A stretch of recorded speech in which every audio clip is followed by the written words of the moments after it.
Assalamualaikum warahmatullahi wabarakatuh. Nama saya Karlina, mahasiswi STKIP Muhammadiyah Bogor.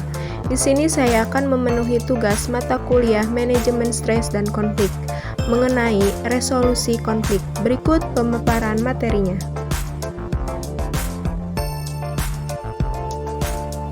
Konflik. Konflik adalah perbedaan pandangan tentang sesuatu. Konflik muncul karena adanya perbedaan mindset atau pola pikir akibat perbedaan latar belakang pendidikan, pengalaman, kultur, kepentingan, dan sebagainya. Perkembangan konflik dalam organisasi. Yang pertama, klasik, yaitu konflik bersifat disfungsional atau konflik harus dihindari semaksimal mungkin. Kedua, modern, yaitu konflik adalah fenomena alamiah atau konflik bukan pertanda salah manajemen, melainkan situasi yang tidak dapat dihindari. Ketiga, postmodern, yaitu konflik bersifat fungsional atau dapat merangsang inovasi dan adaptasi organisasi. Pandangan tentang konflik. Yang pertama, konflik tidak dapat dihindari atau bersifat alamiah. Kedua, konflik dapat bersifat destruktif atau konstruktif. Selanjutnya, manfaat konflik. Yang pertama, konflik is a dangerous opportunity.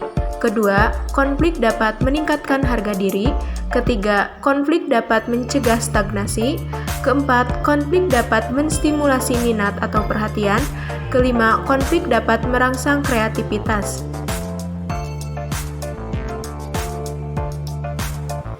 Jenis-jenis konflik. Yang pertama, konflik pribadi. Kedua, konflik dalam organisasi meliputi konflik horizontal dan konflik vertikal. Ketiga, konflik antar organisasi. Faktor organisasi dan konteks. Yang pertama, lingkungan, ukuran organisasi. Kedua, teknologi. Ketiga, sasaran operasional. Keempat, struktur. Atribut hubungan antar kelompok meliputi: yang pertama, ketidakselarasan sasaran operasional. Kedua, perbedaan persepsi. Ketiga, saling ketergantungan dalam kerja. Keempat, keterbatasan sumber daya. Kelima, distribusi kekuasaan. Keenam, ketidakpastian.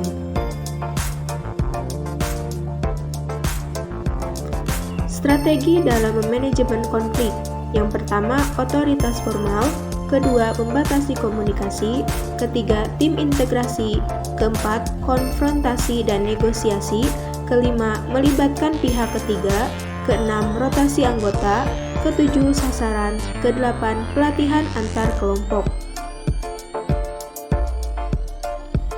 Mencegah dan mengendalikan konflik pribadi meliputi reflective listening, assertion skill, awareness atau body language, dumping one bucket without feeling the others, meningkatkan dukungan emosi, meningkatkan toleransi dan menerima orang lain, mengontrol isu, mempertimbangkan resiko konflik dan kerugian yang mungkin terjadi. Resolusi konflik pribadi meliputi: yang pertama, menghargai orang lain. Kedua, dengarkan orang lain dengan empati. Ketiga, nyatakan pandangan, kebutuhan, dan perasaan. Keempat, nyatakan dengan singkat. Kelima, jangan gunakan kata-kata berat. Keenam, katakan yang Anda maksud dan jelaskan yang Anda katakan. Ketujuh, nyatakan perasaan Anda. Kedelapan, perhatikan situasi. Gaya memanajemen konflik ada 5. Yang pertama, mengalah atau mengikuti kemauan orang lain. Kedua, kolaborasi. Ketiga, kompromi. Keempat, menghindar. Dan kelima, mendominasi. Faktor-faktor dalam manajemen konflik meliputi pengetahuan, wewenang, kekuatan orang lain, dan kemenangan. Tahap menangani konflik. Yang pertama, analisis situasi. Kedua, jelaskan atau rumuskan masalah.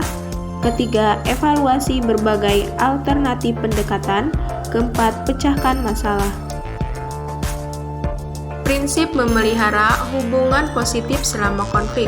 Yang pertama, mendorong semua orang untuk berpartisipasi. Kedua, mendengarkan secara aktif.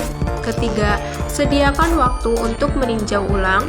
Keempat, bedakan fakta dari pendapat.